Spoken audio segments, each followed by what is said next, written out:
o desejo grande deles de cooperarem conosco. Bom, a Rússia, não quero comentar, porque é complicado, muito complicado, é uma transição, né? Mas, enfim, eu acho que nós temos um espaço grande de cooperar com esses países, especialmente Índia e China. Acho que é fácil também com a África do Sul. E a Rússia tem complexidades que são, acho, conhecidas da diplomacia brasileira. Bom, eu queria encerrar dizendo que eu acredito muito na cooperação com esses países do BRIC. Há semelhanças ainda grandes sobre certos aspectos, mais do que as diferenças. Por exemplo, em termos de produção científica, nós estamos levando em conta o tamanho das populações, nós estamos à frente da Índia e da China. Se não levarmos em conta, estamos abaixo, mas não é muito, não. Em termos numéricos, né, de produção científica, em revistas indexadas internacionalmente, é conhecido que nós estamos no 13º, 12º lugar, a Índia em 8º e a China em 2º. Uma tendência muito grande de dentro de 10 anos, menos de 10 anos, ser até a primeira.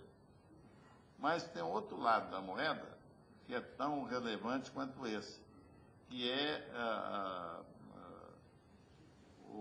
a média de citações que os artigos recebem dos respectivos países, que é um indicador, com todas as limitações de indicadores, também dizer, a produção é maior, claro que isso é um indicador com limitações. Esse outro vai mais para o lado da qualidade.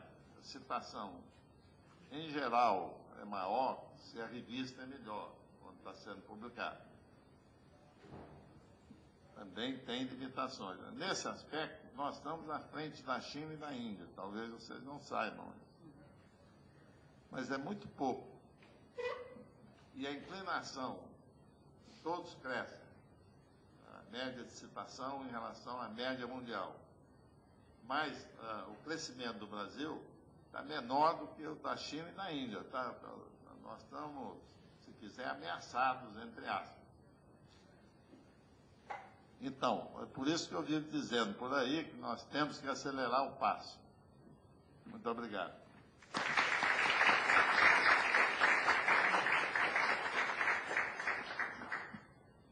Em seguida, nós vamos agora ouvir o senhor Maurício Antônio Lopes, diretor executivo de pesquisa e desenvolvimento da Embrapa.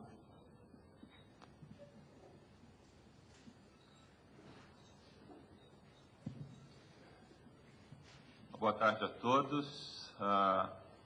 Grande prazer estar aqui. Eu gostaria de cumprimentar os distintos colegas da mesa, agradecer ao BRICS Policy Center pela oportunidade de vir aqui compartilhar um pouco da nossa experiência e da nossa visão em cooperação internacional, mais especificamente no contexto da cooperação com o bloco BRICS. E também pela oportunidade de visitar a universidade pela primeira vez, um lugar tão maravilhoso. Então, é uma grande satisfação. Muito obrigado pelo convite.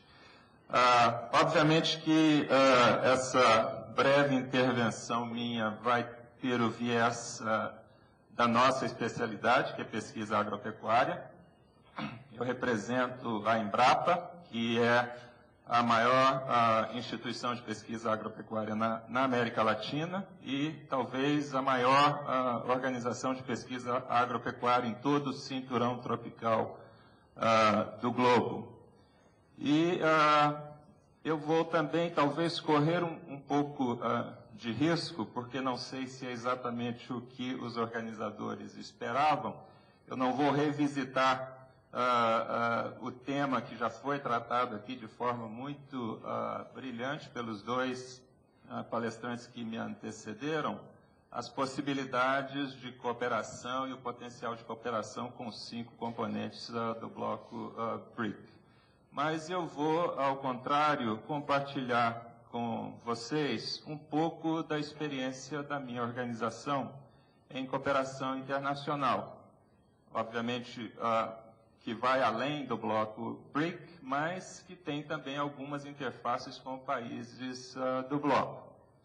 Para os que não sabem, a Embrapa é uma instituição relativamente nova, nós acabamos de completar 38 anos de idade, mas, a despeito dessa curta trajetória, a Embrapa tem bastante experiência em cooperação internacional. Nos últimos 15 anos, a empresa investiu de forma bastante objetiva e significativa em cooperação internacional. Recentemente, o estatuto da nossa empresa foi alterado para que ela pudesse intensificar o seu trabalho em âmbito internacional. Então, hoje a Embrapa tem um arcabouço legal, jurídico, que permite que ela tenha uma ação bastante mais organizada e bastante mais, digamos, visionária em relação à cooperação internacional, tendo em vista os desafios e as oportunidades que estão postas para o Brasil em cooperação internacional no âmbito da ciência, tecnologia e inovação para os setores agroalimentar e agroindustrial. No entanto, antes de passar rapidamente pela nossa trajetória e experiência em cooperação internacional, eu gostaria de fazer algumas breves colocações que são um pouco parte também da nossa experiência e da nossa vivência em cooperação internacional. Eu não poderia passar por aqui sem fazer essa colocação, né, que eu acho que a gente tem um passivo no que eu chamo inteligência estratégica para a cooperação. Eu acho que não é só o Brasil, muitos países do bloco BRIC também ainda carecem de consolidar o que eu chamo de uma inteligência estratégica que seja capaz de identificar desafios e oportunidades em cooperação internacional. E isso está, na verdade, na base da cooperação científica e tecnológica, se a gente quer fazê-la de forma planejada, inteligente e consequente.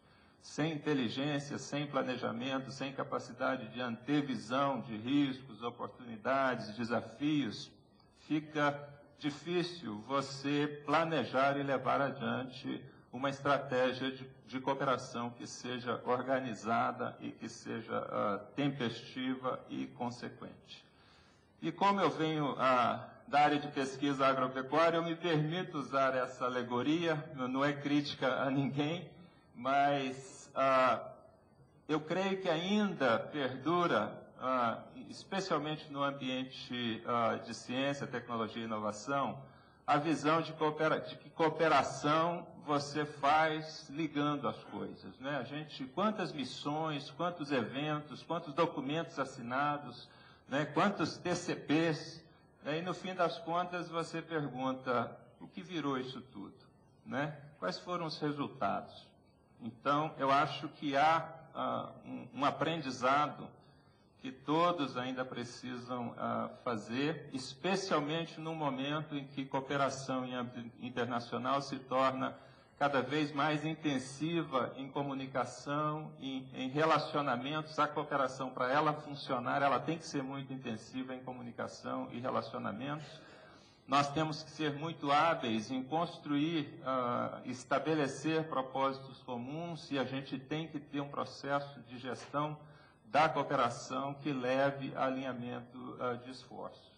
Então, assinar documento, muitas vezes, é o primeiro passo de um processo extremamente complexo, que precisa ser desenvolvido de uma forma extremamente planejada, utilizando conceitos e ferramentas novos, e eu cito aqui o conceito de comunicação e informação. Nós já não estamos mais na era da informação, a gente está caminhando rapidamente, como os especialistas dizem, para uma era da inteligência coletiva, onde as novas ferramentas, os novos conceitos, as redes sociais nos dão uma nova perspectiva de criar interações, de construir relações, de construir, inclusive, uma ciência nova, né, mais compartilhada e, digamos, mais visionária, que incorpore a experiência, a visão, a cultura, né, de diferentes atores. Isso é extremamente importante num momento em que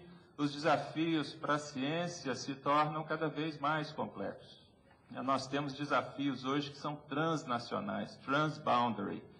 Os desafios relacionados a clima, descarbonização das economias, as novas ciências que surgem, que na verdade são verdadeiras transdisciplinas, eu cito aqui a nanotecnologia, né, que nos empurram para fora dos compartimentos convencionais, né, da ciência convencional, que exigem que a gente, na verdade, quebre barreiras ou pelo menos abra algumas janelas, né, nos muros da ciência convencional para que a gente consiga enxergar os outros compartimentos e a gente consiga falar as outras linguagens e que a gente consiga, no fim das contas, construir de forma conjunta.